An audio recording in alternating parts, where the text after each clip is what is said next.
Ix-xogħol fuq il-proġett ta' Shore to Ship fil-Port Hilles mistenni jibda f'Ġunju li ġej wara li ħarġu t-tenders u l-proġett ġie approvat. F'konferenza tal-aħbarijiet fil-Port Hilles ingħataw l-aħħar dettalji b'rabta ma' dan il-proġett li mistenni jieħu sentejn biex jitlesta. B'investiment ta' 13 miljun euro, dan il-proġett se jara li l-emissjonijiet ta' diossidu tal-karbonju fl-arja jonqsu b'4,000 kull sena. Dan huwa ekwivalenti għal 1900 karozza fiċ-ċirkulazzjoni, it-ħawil ta' 130,000 siġra jew daqs il-kont tad-dawl ta' 1200 familja.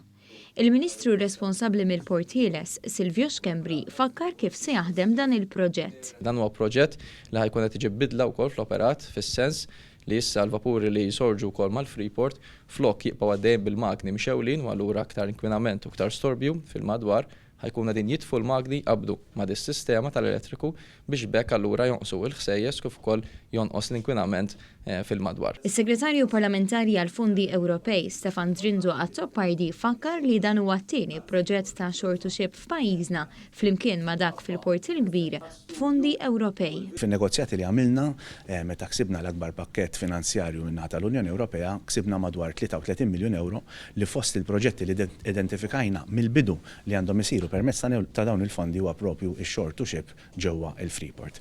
Dan huwa ukoll proġett illi huwa parti minn qafas aktar wiesa ta' diversi proġetti li se jsiru fondi tal-Unjoni Ewropea biex innaqsu l-emissjonijiet kif ukoll ikollna id-dekarbonizzazzjoni tal-ekonomija ta' pajjiżna. Is-sena l-oħra kien hemm żieda ta' 20% fin-numru ta' containers li għaddew mill-Port Hilles u kull ma jmur l-operat u l-attività f'dan il-port qed jiżdiedu.